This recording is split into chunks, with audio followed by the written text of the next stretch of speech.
So hi hello everyone, this the review of dacoit. So క్షణం, ఎవరు and గూఢాచారి లాంటి మంచి హిట్స్తో ఉన్న అడివిశేష్ గారు ఈ మూవీ కూడా రైటింగ్ అయితే చేశారనమాట. సో ఈ మూవీ హిట్ అయిందా, ఫ్లాప్ అయిందా, ఆ మూవీ బాగుందా లేదా అని తెలుసుకోవాలంటే ఈ ఫుల్ రివ్యూ అయితే చూడండి. సో ఫస్ట్ ఆఫ్ ఆల్ ఇంకా మూవీ గురించి చెప్పాలంటే, మూవీ అయితే డీసెంట్ ఫిలిం అనమాట.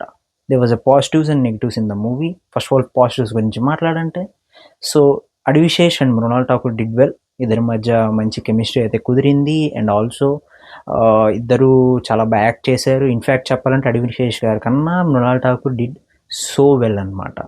And also background score was good. And మంచి బ్యాక్గ్రౌండ్ స్కోర్ అయితే ఇచ్చారు. దానివల్ల హై అయితే వస్తుంది. అండ్ ఆల్సో కన్ని పెట్టారో కన్ని కొట్టరో సాంగ్ ఏదైతే ఉందో అది ప్లేస్ చేసే విధానం కూడా చాలా అంటే చాలా బాగుంటుంది. And remaining characters like Prakash Raj గారు, సునీల్ కావచ్చు, లేకపోతే అనురాగ్ గారు కావచ్చు, దే డిడ్ వెల్. అండ్ వాళ్ళకి ఇచ్చిన క్యారెక్టర్లో వాళ్ళు చాలా బాగా చేశారు. అండ్ ఇంకా నెగిటివ్స్ గురించి చెప్పాలంటే, ఒక మంచి లవ్ స్టోరీ అని చెప్పి మీరు కింద క్యాప్షన్ కింద ఇచ్చినప్పుడు, they was a good album అనమాట.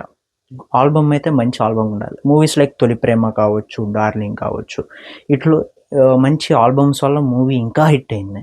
సో అలాంటి ఒక్క సాంగ్ అయితే ఈ మూవీలో అయితే ఎక్కడ కనిపించలేదు. అండ్ ఆల్సో ఈ మూవీ జరిగే ప్లేసెస్ అన్ని హిందూపురం అని చూపించారు. బట్ హీరో స్లాంగ్ కొద్దిగా ఫోర్స్గా అనిపించింది. సరిగ్గా ఆ స్లాంగ్, ఆ కడప స్లాంగ్ అయితే సరిగ్గా వాడినట్టయితే అనిపించలేదు.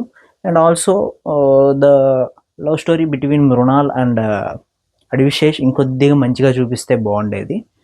And emotions works more. ఈ మూవీ ఇంకో పాజిటివ్ ఏంటంటే, మంచి ఫైనల్ క్లైమాక్స్లో ఒక మంచి ఎమోషన్ అయితే ఉంటుంది. అండ్ మూవీ రేటింగ్ వచ్చేసి నా పరంగా 2.8/5 అనమాట. సో మీరు కూడా వెళ్ళి చూసేయండి. It was a good worthy movie.